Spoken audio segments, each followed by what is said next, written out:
Hello everyone, welcome to Vinifarm and I am Vishal here, and today we are going to learn about compartment model. So what is in compartment model? One compartment open model IV bolus administration. तो one compartment model का मतलब क्या होता है? One compartment का model ये होता है कि हमारी जो बॉडी है उसको केवल और केवल सिंगल पूरी बॉडी को एक कंपार्टमेंट मान लिया जाता है। इसमें हम ये नहीं बोलते हैं कि बॉडी के डिफरेंट ऑर्गन अलग हैं, टिश्यूज अलग हैं, ब्लड अलग है। पूरा का पूरा हमारी बॉडी को एक पूरा कंपार्टमेंट मान लिया जाता है। Second, open model. Open model का मतलब ये होता है कि हमारी जो बॉडी है उसमें ड्रग एडमिनिस्टर्ड होती है, एडमिनिस्टर्ड होने के बाद में डिस्ट्रीब्यूट होती है और डिस्ट्रीब्यूट होकर एलिमिनेट हो जाती है। मतलब ड्रग की एंट्री और एग्जिट, इसको हम बोलते हैं ओपन मॉडल। आईवी बोलस क्यों बोला गया है? आईवी बोलस इसलिए बोला गया है, आईवी बोलस का मतलब होता है ड्रग को हम इंजेक्शन के फॉर्म से प्रोवाइड करते हैं, बॉडी में एंटर करते हैं। तो इसको हमें बताना होता है कि ड्रग का कॉन्सेंट्रेशन, मतलब one compartment open model IV bolus administration में हम मॉडल को कैसे रिप्रेजेंट करते हैं? हमारा जो मॉडल होता है इस तरीके से, एक सिंगल मॉडल हम बॉडी को रिप्रेजेंट करते हैं कि ड्रग आप बॉडी में आईवी रूट से इंट्रावीनस इंजेक्शन के फॉर्म में आप देते हैं, और जब इंट्रावीनस इंजेक्शन के फॉर्म में देते हैं तो बॉडी में कुछ ही मिनट के अंदर में, जिसको हम बोलते हैं इंस्टेंट, बहुत फास्ट आपकी इमीडिएटली पूरी बॉडी में आपकी ड्रग डिस्ट्रीब्यूट हो जाती है और एलिमिनेट होती है। तो एलिमिनेट को हम के ई रेट कांस्टेंट से, एलिमिनेशन रेट कांस्टेंट से रिप्रेजेंट करते हैं। अब उसके बाद में हमें one compartment open modelling IV bolus में बताना क्या क्या चीजें होती हैं, ये सबसे इंपॉर्टेंट होता है कि हमें कई बार इनमें नई आइडिया होता है कि किन किन चीजों को बताना है।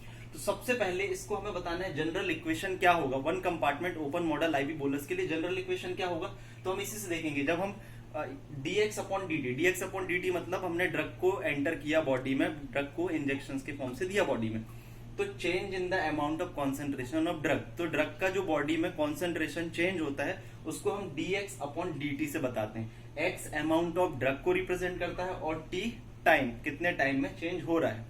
तो इसको हम बताते हैं rate in minus rate out. Minus क्यों लगाते हैं हम यहाँ पर? क्योंकि ड्रग एलिमिनेट हो रही है, ड्रग की क्वांटिटी कम हो रही है, इसलिए हम यहाँ पर माइनस लगाते हैं। तो यदि हम इसको और आगे इसको सॉल्व करते हैं तो dx अपॉन dt क्या होता है is equal to minus rate out. अब रेट इन को क्यों नहीं लिया गया है यहाँ पर? जब हम बात करते हैं एब्जॉर्प्शन की तो Ka जो होता है, यदि IV रूट की बात करें, हम इंट्रावीनस रूट की बात करें, तो ड्रग का जो एब्जॉर्प्शन होता है वो नेग्लिजिबल माना जाएगा, क्योंकि आप ड्रग को क्या कर रहे हैं, डायरेक्ट ब्लड में दे रहे हैं। तो यहाँ पर ये चीज आपका नेग्लिजिबल होगा, इसलिए हम केवल क्या लेंगे, आपका एलिमिनेशन रेट को लेंगे। तो एलिमिनेशन रेट जो आपका वन कंपार्टमेंट ओपन मॉडल में क्या होता है, ये फर्स्ट ऑर्डर को फॉलो करता है। तो फर्स्ट ऑर्डर के लिए इक्वेशन क्या होगी, dx upon dt is equal minus K E x. X क्या है आपका?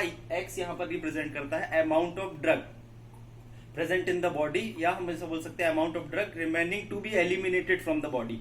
बॉडी से एलिमिनेट होने के लिए ड्रग का कितना अमाउंट बाकी है।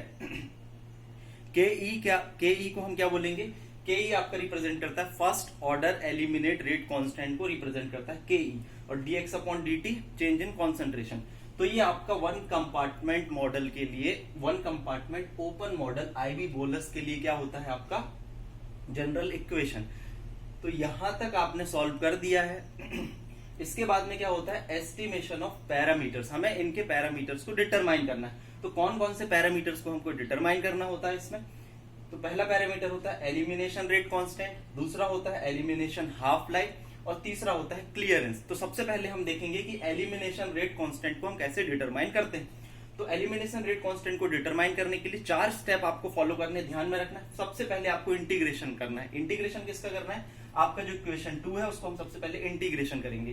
तो इंटीग्रेशन करने पर हमें इक्वेशन क्या मिलेगा, dx upon dt minus K ई एक्स को हम इंटीग्रेट करेंगे। तो ये क्या मिलेगा हमको, integration x is equal to integration x0 और माइनस के ई टी, ये इक्वेशन थर्ड हो जाएगा। यहाँ पर x0 क्या, किस चीज को किस चीज को डिनोट करता है? ये initial absorption of drug, drug का इनिशियल जो एब्जॉर्प्शन होता है उसको ये बताता है। यदि अब सेकंड, ये आप क्या कर सकते हैं, इंटीग्रेशन के बाद हम इस इक्वेशन का जब इंटीग्रेशन करते हैं तो हमको ये इक्वेशन मिलता है, तो इसको ध्यान में रखना है आपको। फिर सेकंड स्टेप हम क्या करते हैं इसमें, यदि हम इक्वेशन को एक्सपोनेंशियल फॉर्म में कन्वर्ट करते हैं, तो यदि इस इक्वेशन को हम एक्सपोनेंशियल फॉर्म में कन्वर्ट करते हैं तो हमें क्या मिला, x is equal to x0 e to the power minus K E T, ये इक्वेशन 4 हो गया। ये एक्सपोनेंशियल फॉर्म में कन्वर्ट कर लिया आपने इक्वेशन को। अब यदि हम बात करें आपका जो ऑर्डर ऑफ काइनेटिक्स जो इसका है, और आपका वन कंपार्टमेंट में ये काइनेटिक जो होता है ये एक्सपोनेंशियल जो है मोनो एक्सपोनेंशियल कहलाता है, तो उसको ध्यान में रखना है आपको। फिर ये आपका जो एक्सपोनेंशियल वाला इक्वेशन है, इसके बाद में आपको क्या करना है, इसको ट्रांसफॉर्म करना है इक्वेशन को, लॉग जो बेस 10 है उसके फॉर्म में इसको कन्वर्ट करना है। उसको कन्वर्ट करने के लिए क्या हो जाएगा, ये जो इक्वेशन है log x 0 माइनस ये जो इसकी वैल्यू है लॉग के फॉर्म में, लॉग बेस 10 के फॉर्म में क्या हो जाती है, के ई टी अपॉन 2.303, ये इक्वेशन 5 हो गई आपकी। तो ये आपका यहां तक इक्वेशन निकल के आ गया। अब आपको क्या डिटरमाइन करना है, एलिमिनेशन रेट कांस्टेंट हम डिटरमाइन कर रहे हैं। तो जो x है हम इसको कॉन्सेंट्रेशन टर्म में चेंज कर देंगे, तो कॉन्सेंट्रेशन टर्म में चेंज कर देंगे तो एज x इज इक्वल होता है volume of distribution, apparent volume of distribution into C. तो यहाँ पर ये हम मान के चलने कांस्टेंट है, तो x इज इक्वल टू सी, तो हम यहाँ पर वैल्यू पुट कर देंगे। तो आपका presenting in log x in term of log concentration c, तो आपका इक्वेशन क्या हो जाएगा, log c is equal to log c 0 minus K E T upon 2.303, ये इक्वेशन 6। जो आपका इक्वेशन 6 है ये रिप्रेजेंट करता है एलिमिनेशन रेट कांस्टेंट को। तो ये फर्स्ट पैरामीटर आपको इस तरीके से बताना पड़ेगा। अब इस पैरामीटर का यदि हम ग्राफ फॉर्म में देखें तो नॉर्मल ग्राफ क्या होगा, कॉन्सेंट्रेशन वर्सेस टाइम के उसमें यदि हम ग्राफ खींचेंगे तो कैसे, जैसे हम यहाँ ग्राफ को इस तरीके से क्यों बनाया गया है, जब आप इंट्रावीनस इंजेक्ट करते हैं तो इंट्रावीनस इंजेक्ट करते हैं तो डायरेक्ट आपका कॉन्सेंट्रेशन सबसे हाई होता है, क्योंकि इसमें एब्जॉर्प्शन नहीं है, डायरेक्ट पूरा ब्लड में आपकी ड्रग जाती है। तो आपका ये जो स्लोप है ये धीरे धीरे एलिमिनेशन को रिप्रेजेंट करता है। एक पर्टिकुलर टाइम के बाद में ड्रग का कॉन्सेंट्रेशन कम होने लगता है। यदि हम इसको सेमी लॉगरिथम के फॉर्म में यदि इस ग्राफ को प्लॉट करते हैं तो log c और log t के बीच में हम इसमें ग्राफ प्लॉट करेंगे, और जो हमको स्लोप है minus K E is equal minus K E upon 2.303, ये हमको क्या मिलेगा, एक स्लोप इस तरीके से मिलेगा। तो ये लॉग के लिए ग्राफ हो जाएगा और ये नॉर्मल ग्राफ हो जाएगा। तो ये आपने फर्स्ट बताया एलिमिनेशन रेट कांस्टेंट। सेकंड चीज आपको बतानी होती है elimination half life. Elimination half life का मतलब क्या होता है, हाफ लाइफ की यदि हम बात करें तो हाफ लाइफ का मतलब ये होता है कि वो टाइम जिस टाइम पे ड्रग का कॉन्सेंट्रेशन उसकी टोटल इनिशियल कॉन्सेंट्रेशन से हाफ हो जाता है उसे हम बोलते हैं हाफ लाइफ। तो इसको डिटरमाइन करने के लिए इसका फॉर्मूला क्या होता है, टी इक्वेशन इसका होता है T half is equal to 0.693 upon K E. तो क्या होता है यदि हम बात करें हाफ लाइफ की, तो हाफ लाइफ को डिटरमाइन करने के लिए आपको अपीरेंट वॉल्यूम ऑफ डिस्ट्रीब्यूशन और क्लियरेंस की जरूरत पड़ती है। तो यदि हम बात करें जो के ई की वैल्यू यदि हम देखें, यदि यहां से देखते हैं के ई की वैल्यू निकालना होगा तो ये क्या हो जाएगा, के ई को हम यदि यहां शिफ्ट कर देते हैं और क्लियरेंस टोटल क्लियरेंस को यहां रख देते हैं तो के ई आपका हो जाएगा वीडी अपॉन सी टी। तो इस वैल्यू को यदि हम यहां पर रखें तो ये क्या हो जाएगा, आपका टी हाफ इज इक्वल हो जाएगा 0.693 volume of distribution upon total clearance. तो ये हो गया आपका सेकेंड पार्ट, कौन सा, एलिमिनेशन हाफ लाइफ के बारे में आपको बताना है। फिर क्लियरेंस की बात करें, थर्ड पैरामीटर आपको डिटरमाइन करना पड़ता है one compartment open model IB bolus में।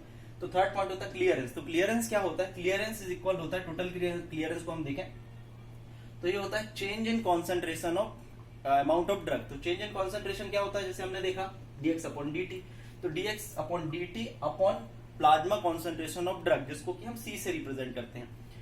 तो इसको हम dx अपॉन dt को हम क्या लिख सकते हैं, dx अपॉन dt हमने देखा कि माइनस के ई एक्स, तो इसकी वैल्यू यदि हम यहाँ पुट कर दें तो ये क्या हो जाएगा, के ई एक्स अपॉन सी। तो टोटल क्लियरेंस आपका ये इक्वेशन इस तरीके से रिप्रेजेंट हो जाता है। फिर उसके बाद में आप क्या करेंगे, x upon C, x upon C क्या होता है, x upon C is equal होता है vd। तो vd की वैल्यू आप रख दें total clearance equal minus K E into VD. तो इस तरीके से आपका क्या निकल आया, तीनों पैरामीटर निकल आए। तो one compartment open model IB bolus administration में आपको इतना सॉल्व करना है। तो वन कंपार्टमेंट मॉडल क्या होता है समझ में आया, हमारी बॉडी कंपार्टमेंट की तरह होती है।